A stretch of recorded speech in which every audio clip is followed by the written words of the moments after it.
You made it back, everybody. Nice to see you all. My name is Winback, your humble airline pilot radio host, ASMR gaming dude. Maybe not that last one yet. On today's episode, though, we are going to be starting our build guide videos for Grim Dawn. In order to get into this new series, I'm just going to lay a few things out first, though.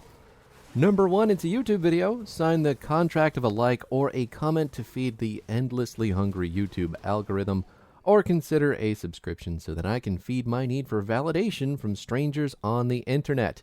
Second, though, and probably more importantly, these build guide videos will be broken up into two parts. Maybe three, depending on how late I feel like playing each class of these builds into the game, but that remains to be seen. Your first video is going to be what I feel like is the quickest way to get to level 50.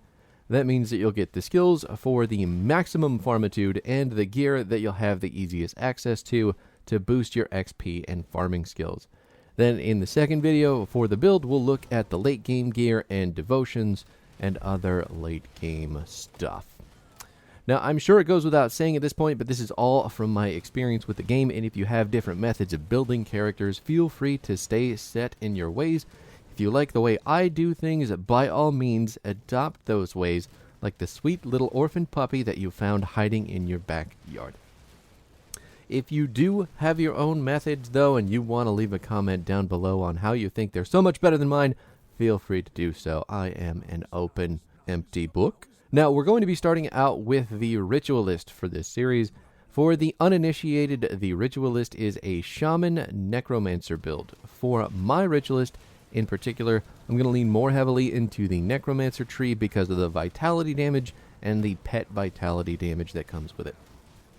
These two classes both have some big boy summons and some really strong passive abilities to get beefy.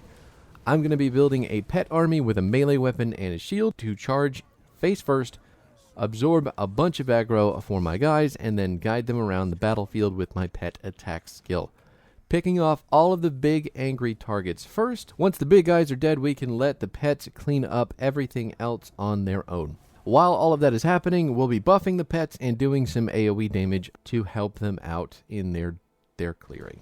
For skills, I was a little indecisive when I started out with this build. The one constant that I know I want, though, is pets. Specifically, I want skeletons, the Briarthorn, and the Blight Fiend. Skeletons will be doing a lot of damage when we make them focus a target, but are pretty squishy otherwise. We're going to use the Briarthorn and the Blight Fiend to stand up front and take the aggro with us while using their passive abilities to keep everybody healthy. So let's start with the skeleton skills. You only get 3 skeletons with each press of a button, but the more points you have into this ability, the better chance you have of getting stronger skeletons.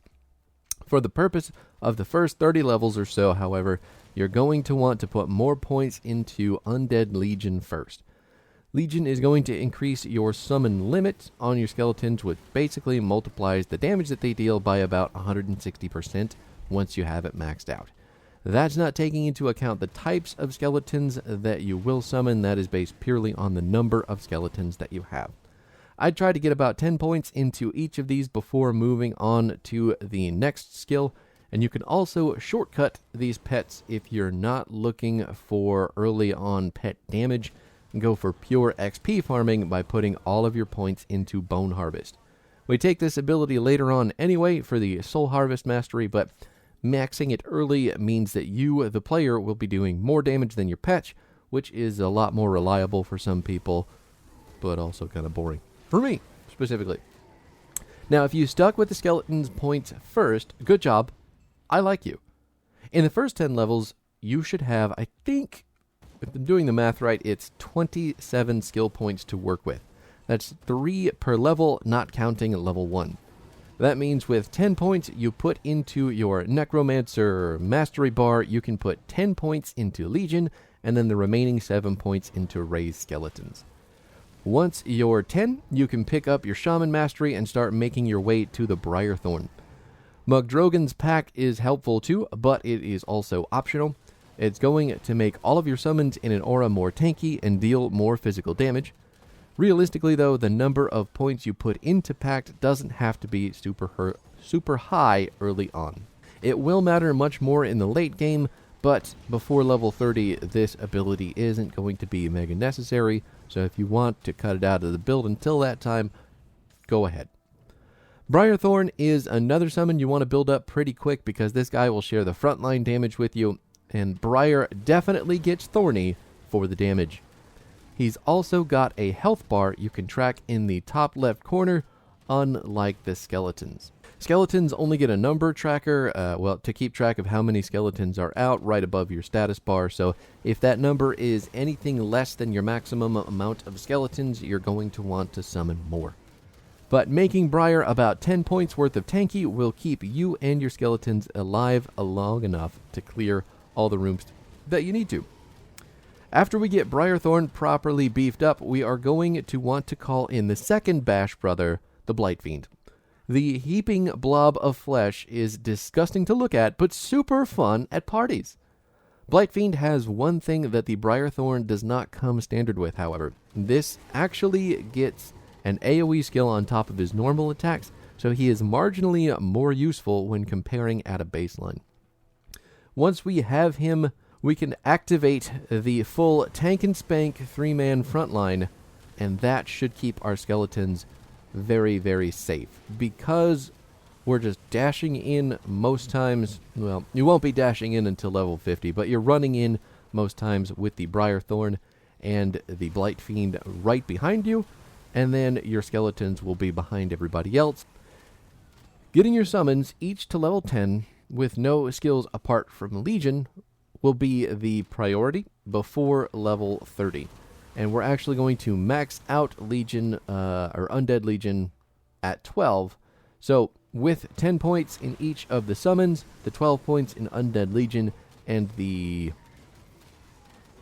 I want to say it's 25 points that we have to put in the skill bars to access those skills, that will be 67 skill points, right? 30, 42, 25, yes. 67 skill points entirely that you will need to get all 4 of those abilities at their almost peak performance. So that's going to put us right about level 23, and honestly speaking, if you're using the pet attack button correctly and respawning your skeletons when they die, you shouldn't have any real problems clearing. So at this point, we're really going to want to start pushing the Necromancer progression bar to the max level ASAP with maybe 1 or 2 detours. Speaking of detours, detour number 1 is going to be a single point into Bone Harvest, so you can get access to the Soul Harvest Mastery. Having Soul Harvest means that my little guys are going to get boosted with vitality damage every time I cast the ability. Detour number 2 is the Call of the Grave, which will have all of their damage being increased along with their crit damage as well. If you went along this detour and managed to put in 10 points on both Call of the Grave and Soul Harvest, plus 1 into Bone Harvest, you'll need 19 whole levels to complete that leg of the journey. If you went straight for the maxed out bar, then you only need 12. Assuming the math is right at this moment, you should be at level 42, excluding any gear levels you picked up on the way. Now, these last 7 levels are the only ones remaining that will provide 3 points per level, so prepare to get throttled. And no, not in a sexy way. Since we have our Necro bar maxed out, that means we can use Master of Death, the big passive at the end of the tree, and we need 4 of our last 7 points to get the ability maxed out at its 12-point total. But when we get it there, all of our pets are going to spike up in damage, getting a 50% to all damage, and then 60% to vitality damage for our pets as well. It's also going to be converting 50% of the physical damage that they do into vitality, as well as a 12% increase to offensive ability, and giving them 25% vitality resistance as well. Long story short, this ability is going to make our pets tankier, deal much more damage, and that is really what you want in any pet build. So this video is only going to take us to level 50, which means that there are about 11 skill points left. You can start funneling into your Shaman tree or some passives if you so feel inclined. Now, gear is the last thing I want to mention before we peace out of here. Gear is going to be mostly stuff under the level 45 requirement. Because gear under that level requirement is going to be pretty easy to find, there shouldn't be a whole lot of challenge in getting good stuff for your early levels. Now, that's obviously going to change a whole bunch in the next video because we're going to be talking about later game gear and building towards something that is more meaningful for the end game. But, as it is right now, you don't have to look very hard because a lot of this gear will jump right out at you. First off, your main hand weapon is going to be the Deadbeater. The name is hilarious. I think we can just end the discussion right there. Because deadbeat, but you're also beating the dead. This one does the right kinds of damage and gives us +2 to skeletons. Your offhand in this build is going to be a shield, but there are 3 that you can find before level 50 that do everything that we need.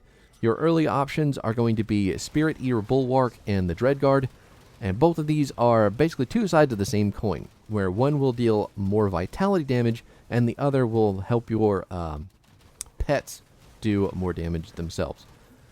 But both are really just kind of a stopgap to get us to the Lich Guard, which is going to give us % boosts to physique, health, vitality resistance, and add points into skeletons. It also gives pet bonuses as well as sporting an ability that gives you a massive shield when you get really low on health. So very, very, very strong item and is pretty important for those level 50 and onward stuff.